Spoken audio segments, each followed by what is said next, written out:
तो नाजरीन, mini budget आज कौमी असम्बली के इजलास में पेश कर दिया गया, जिसके बाद हंगामा आराई देखने में आई। बड़ा ही हंगामा खेज आज का इजलास रहा। ऑपोजिशन जो थी उसकी जानिब से जो अरकान असम्बली थे हुकूमत के, उनके सामने आकर ख़ास तौर पर वज़ीर ख़जाना शौकत तरीन और उनके साथ जो बाकी वज़रा और अरकान असम्बली बैठे थे उनके ऊपर हूटिंग की गई और प्लेकार्ड्स उन्होंने हाथों में पकड़े हुए थे। ऑपोजिशन जमातें जो हैं उनका ये मौक़िफ़ है कि अवाम पर जुल्म बंद करें। मिनी बजट के जरिए अवाम को महंगाई के एक दलदल में फंसाया जा रहा है, जिससे निकलना बहुत ही मुश्किल हो जाएगा। मुआशी खुद मुख्तारी जो है उसको IMF के सामने ढेर करने जा रही है हुकूमत, ये ऑपोजिशन का मौक़िफ़ है। बहरहाल अब देखना यह है कि ऑपोजिशन इस बिल को पास होने से कैसे रुक पाती है, और दूसरा ये कि इस बिल का इफेक्ट जो है इकॉनमी पर वो क्या होगा, आम आदमी इससे किस तरह से मुतासर होगा।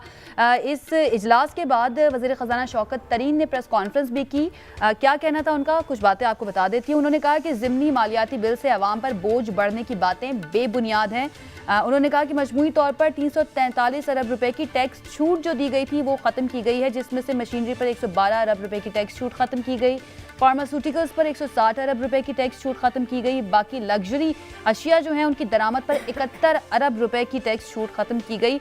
आम आदमी से मुतालिक उन्होंने कहा कि सिर्फ 2 अरब रुपए की टैक्स छूट ख़त्म करने से आम आदमी पर 2 अरब रुपए का असर पड़ेगा। अब ये असर जो है क्या सिर्फ 2 अरब तक ही रहेगा या फिर बाकी चीज़ें जहां पर टैक्स छूट ख़त्म की गई है उसका इफेक्ट भी आम आदमी पर आएगा, ये आज हम जानने की कोशिश करेंगे। और क्या हुकूमत आसानी से पास करवा लेगी इस बिल को, हुकूमत की क्या स्टैंडिंग है, इत्तेहादियों की क्या स्टैंडिंग है, और अपोजिशन इस पर कहाँ पर खड़ी है इस बिल को देखते हुए, इस पर आज हम बात करेंगे। हमारे मेहमानों का मैं तारुफ करवा देती हूँ।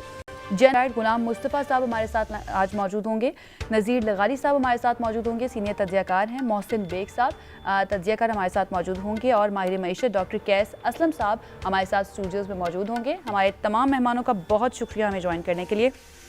डॉक्टर साहब, आगाज़ में आपसे करना चाहूँगी, हम ज़रा पहले थोड़ा समझ लेते हैं कि बेसिकली ये जो मिनी बजट आ रहा है, क्योंकि हुकूमत कह रही है कि आम आदमी जो है उसके ऊपर इसका बहुत ज़्यादा असर नहीं होगा, हमने बड़ा कंसीडरेट होकर इसको बनाया है, जो लग्जरी आइटम्स है या उमरा जो हैं उनके ऊपर इसका असर आएगा।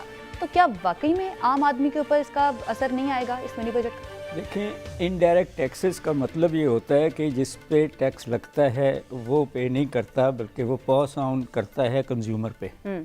सो जब ये सारे टैक्सेस इनडायरेक्ट हैं, जिस पे मर्जी लगें, वो अल्टीमेटली आम आदमी जो ख़रीदने वाला है उस पे लगेंगे। और ये हम इकोनॉमिक्स में इसको रिपल इफेक्ट कहते हैं कि आप जब इकोनॉमी में कोई भी इस किस्म के इंटरवेंशन करते हैं, वो पॉजिटिव हो या नेगेटिव हो, तो उसकी रिपल इफेक्ट होते हैं। मिसाल के तौर पे अगर आपने दवाइयों की मशीनरी पे टैक्स ख़त्म कर दिया है तो नेचुरली फिर प्रॉफिटेबिलिटी के कम होने का और उसको ट्रांसफ़र किया जाएगा दवाइयों की कीमतों पे। सो ये सही नहीं है कहना कि आम आदमी पे वो उसका असर नहीं होगा, खासा ज़्यादा, स्पेशली अर्बन कंज्यूमर पे तो बहुत ज़्यादा होगा इस सारे मिनी बजट का।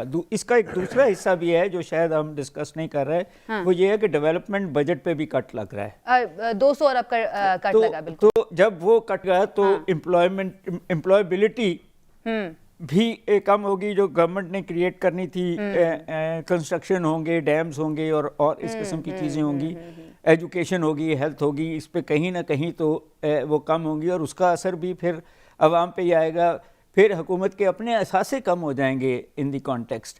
मुझे नहीं पता कि इस बजट में क्या जो हम असासे हैं उनको बेचने की, प्राइवेटाइजेशन की भी कोई इस किस्म की है, वो मेरे नज़र में नहीं गुजरी, बट वो भी होगी इसके अंदर। सो इन अ वे जो है इकॉनमी टाइट होने की है, इसको हम कंट्रैक्शनल इकोनॉमिक पॉलिसी कहते हैं। अच्छा डॉक्टर साहब, आप क्या समझते हैं कि ये जो rough patch right now Pakistani अवाम जिससे गुजर रही है, महंगाई से जिससे गुजर रही है, क्या अभी हम इससे गुजर रहे हैं या इस मिनी बजट के बाद IMF की जो कड़ी तरीन शराइत हैं उनको मानने के बाद मजीद आवाम जो है वो इस दलदल में, जैसे कि ऑपोजिशन भी कह रही है, महंगाई की दलदल में फंसने वाले हैं, मजीद उनके ऊपर बोझ पड़ने वाला है बहुत देखिए, ज्यादा। दो बातें कहने ज़रूरी हैं। पहली बात यह है कि ये पहली दफ़ा मिनी बजट नहीं आया। अपोजिशन भी जब हुकूमतों में रही है मिनी बजट लाती रही है। सो ये उनका, और वो भी IMF के कहने पे लाती रही है।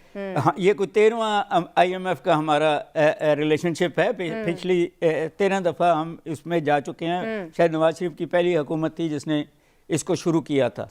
सो ये जो क्रोकोडाइल टीयर्स अपोजिशन रो रही है, ये अनकॉल्ड फॉर हैं। सही। मगर जो आपने सवाल पूछा है वो ये है कि महंगाई जो है वो अभी 11 पॉइंट समथिंग पे है, ये कोई 15% पे चली जाएगी। सही है। फिर आपके इंटरेस्ट रेट्स बढ़ेंगे उसको कम करने के लिए, जिससे अल्टीमेटली असर जो है आवाम के ऊपर ही आना दोनों तरफ। ठीक है। नज़ीर लगारी साहब, बाकी जो मेहमान हैं उनको भी मैं शामिल गुफ्तगू करूं। नज़ीर लगारी साहब, ऑपोजिशन जो है मगरमच्छ के आंसू बहा रही है क्योंकि अपने दौर में भी वो इस तरह के मिनी बजट लाती रही है, क्या कहेंगे आप इस पर?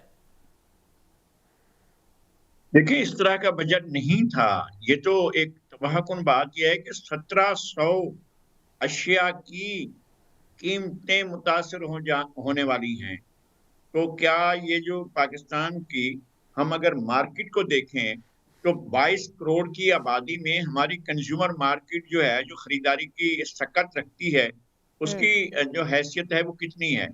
वो तकरीबन आप मैक्सिमम 4 करोड़ इंसान ऐसे हो सकते हैं जो चीजें खरीद सकें।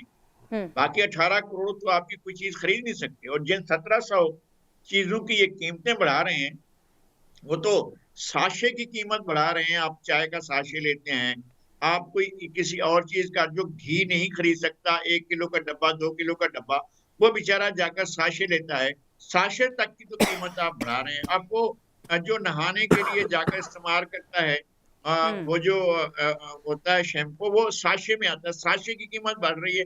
इनका ख्याल ये है कि आम आदमी पर इसका असर नहीं पड़ेगा। नमक मिर्च की कीमत बढ़ रही है लगारी साहब, नमक मिर्च जो होगा उसकी कीमत बढ़ रही है। जी, नमक मिर्च की कीमत भी बढ़ रही है। और इनके तो इतने गजबनाक फैसला है ये कि इंतहाई निचली सतह पर पाकिस्तान का जो आम आदमी है, जो 18 करोड़ की आबादी है, उसकी पर फैमिली इनकम होती है, पर कैपिटा इनकम नहीं होती है।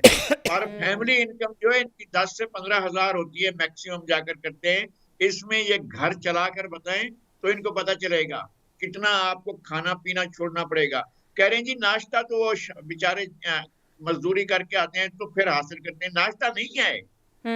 आपकी आबादी का वाज़े अक्सरियत हिस्सा नाश्ता नहीं करता है, और दोपहर का खाना खाता है नहीं खाता है ये नहीं मालूम है। रात को भी किसी तरह मिलता है, किसी को रात को मिलता है, किसी को दिन को मिलता है। खाना नहीं खा पा रहे हैं, लोगों की हालत इतनी खराब हो गई है। ये जो ये जो पेश कर रहे थे मिनी बजट, इनके घर में खाना होगा, और जो ऐवान में बैठे हुए थे उनके घरों में भी खाना होगा, और जो सरकारी मुलाजमीन होंगे 17 ग्रेड से ऊपर वाले, वो भी खाना खाते होंगे। मुझे तो हैरत हो रही है, टैक्स नेट में जो लोग हैं वो तो ऐसे छोटा, एक आपका छोटा सा ग्रोह है, वो 10-12 लाख का है जो टैक्स नेट में है। तो बाकी जितनी आबादी है, जो कंज्यूमर मार्केट है, वो भी टैक्स नेट में नहीं है। जो बड़े बड़े शॉपिंग मॉल में बड़े बड़े लोग बैठे हैं, वो भी टैक्स नेट में नहीं है। और यहाँ पर कितने बड़े जिम्मेदार हैं। एक जिम्मेदार खातून का जो है वो मुझे बता रही थी कि मेरे कजन ने इस दफा बहुत कम जो है वो काश्त की है कपास। मैंने कहा कितनी कम की होगी। मैं बड़ा दुखी हो रहा था कि जी बेचारे ने 1 मुरब्बा 2 मुरब्बा 25-50 एकड़ काश्त की होगी, पहले तो बड़े करते थे। उन्होंने कहा इस दफा जो है उन्होंने बहुत कम काश्त की है, सिर्फ 50,000 एकड़ जमीन काश्त की है कपास के लिए। तो ये अगर आपका गुर्बत का मयार है कि 50,000 एकड़ जमीन एक आदमी के पास है और वो काश्त करता है, तब भी उसका दुखड़ा रोया जाता है।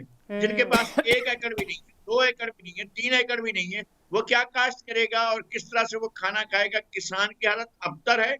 यहाँ पर जो शहरों में है उनकी हालत और ज्यादा खराब है, इसलिए कि उन्होंने बत्तियां देख ली हैं, उन्होंने रोशनी देख ली है, और उन्होंने एक दफा गैस को भी देख लिया था, एक दफा चीजें अब सब यहाँ नापैद हो गया है हर चीज। ये हुकूमत नापैद भी हो गई है और मजीद महंगे से महंगा तर होता जा रहा है। बिल्कुल ऐसा ही है। मोहसिन बेग साहब, मोहसिन बेग साहब, क्या समझते हैं, हुकूमत की नाअहली है या फिर हुकूमत के लिए ये बहुत ही ज़रूरी हो गया था कि जो IMF कहता जा रहा है वो हम मानते जाएं? और यही बात ऑपोजिशन भी करती है कि पाकिस्तान को IMF की कॉलोनी बनाने जा रही है ये गवर्नमेंट जो है, जिस तरह से सारी शराइत जो हैं वो मानती जा रही है। दूसरी तरफ ये कहते हैं कि हम नेशनल सिक्योरिटी पॉलिसी जो है उसका कोर हमारी फाइनेंशियल इंडिपेंडेंस होगा, हमारी इकोनॉमी मजबूत होगी, तो वही हमारी नेशनल सिक्योरिटी पॉलिसी है।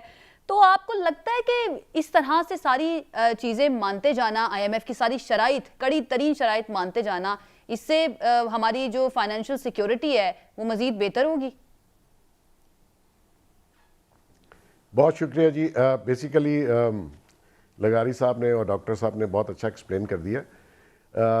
एक्चुअली अफसोस तब होता है, लोग तो माशाल्लाह जो व्यूवर्स हैं और जो पाकिस्तान में बहुत बाशऊर लोग हैं, जब हुकूमत का बंदा या सरकार में बैठा हुआ कोई शख्स झूठ बोलता है और इतनी ढटाई से झूठ बोलता है, जैसे कि आज शौकत तरीन साहब प्रेस कॉन्फ्रेंस कर रहे थे।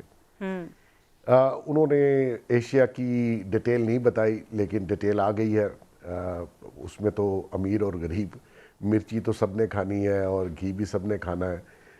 अगर दूध, रबर रोटी और इन चीज़ों की कीमतें आप बढ़ाएंगे तो वो सब पे इफेक्ट करता है, गरीब हो अमीर हो। और ये जो डॉक्टर साहब ने कहा इनडायरेक्ट टैक्स किसी भी इकॉनमी को तबाह कर देता है, क्योंकि अमीर भी बेचारा वही पैसे दे रहा है, वो अफोर्ड करता है, लेकिन गरीब वो चीज़ अफोर्ड नहीं करता, लेकिन वो भी उतना ही टैक्स दे रहा होता है जितना कि एक अमीर शख्स देता है। अब आप देख लीजिए इस हुकूमत की मुनाफकत को देख लें कि प्राइम मिनिस्टर साहब इंग्लैंड की, लंदन की, जब मैं लंदन गया, वो लंदन की बात इस तरह करते हैं कि किसी और शख्स ने लंदन नहीं देखा हुआ, सिर्फ उन्होंने ही देखा हुआ है।